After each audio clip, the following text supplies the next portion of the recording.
नमस्कार बंधुओं, आज मैं आपके लिए लाई हूँ भगवान शिव की कहानियाँ। Welcome to my channel. Please watch this video till end and subscribe it. Hindu धर्म को मानने वाले भगवान शिव में बेहद आस्था रखते हैं और उनका स्थान सभी देवी देवताओं में सबसे उच्च माना जाता है। इसलिए उन्हें देवों के देव महादेव भी कहा जाता है।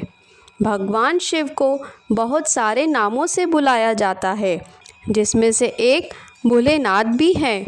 और भोलेनाथ उन्हें इसलिए कहा जाता है क्योंकि उन्हें प्रसन्न करना बेहद आसान है। बस भक्त के मन में श्रद्धा और प्रेम होना चाहिए, और जब वे किसी से प्रसन्न हो जाते हैं तो उसका मनचाहा वरदान प्रदान करने में जरा भी विलंब नहीं करते। यही कारण है कि उन्हें भोले बाबा भी कहा जाता है। हम सब ने भगवान शंकर से जुड़ी कई सारी कहानियाँ सुनी होंगी। उन्हें खुश करने के लिए अनुष्ठानों का पालन किया होगा, व्रत और पूजा पाठ किए होंगे। भगवान शिव से जुड़े कई त्योहार भी मनाए जाते हैं, जैसे सावन, महाशिवरात्रि। इतना ही नहीं, कुंवारी लड़कियां मन चाहे पति की इच्छा पूरी करने के लिए 16 सोमवार का व्रत भी करती हैं। बंधुओं, इस बात का हमेशा ध्यान रखें कि बच्चे आपको ही देखकर चीज़ों का महत्व समझते हैं, इसलिए उनके मन में एक अच्छी छवि बनाएं। बच्चों को सुपर हीरो की कहानियाँ सुनना बहुत पसंद होता है।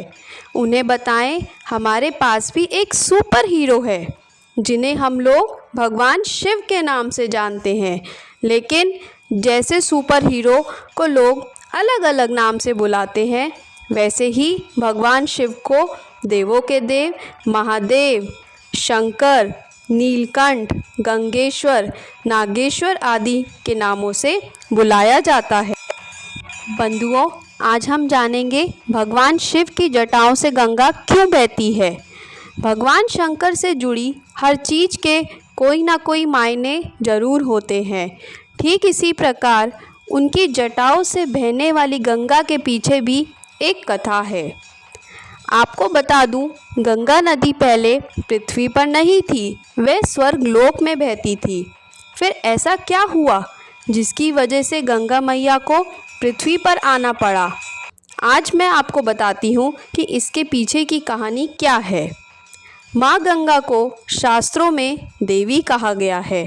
भागीरथ नाम के एक प्रतापी राजा थे, और वो चाहते थे कि उनके पूर्वजों को जीवन मरण के दोष से मुक्त कर दे, और इसके लिए माँ गंगा को धरती पर आना होगा।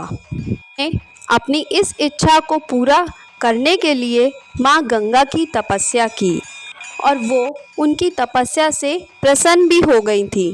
लेकिन उन्होंने बताया कि यदि वो स्वर्ग से पृथ्वी पर आएंगी तो पृथ्वी उनके प्रवाह को बर्दाश्त नहीं कर पाएंगी। यह बात सुनकर भागीरथ विचार में पड़ गए कि माँ गंगा को धरती पर लाना कैसे संभव होगा। फिर उन्होंने भगवान शिव की तपस्या की और उन्हें प्रसन्न भी कर लिया। भगवान शिव ने उनसे वरदान मांगने को कहा, तो भागीरथ ने भगवान शिव से माँ गंगा की पृथ्वी पर आने की इच्छा जताई और अपने मन की सारी बात उनके सामने व्यक्त की।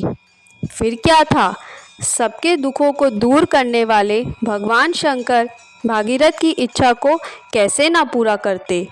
जैसे ही माँ गंगा पृथ्वी पर आने लगी, प्रभु ने उन्हें अपनी जटाओं में धर लिया, और फिर उनकी जटाओं से गंगा मैया 7 धाराओं में प्रवाहित हो गई। बोलो शंकर महाराज की जय।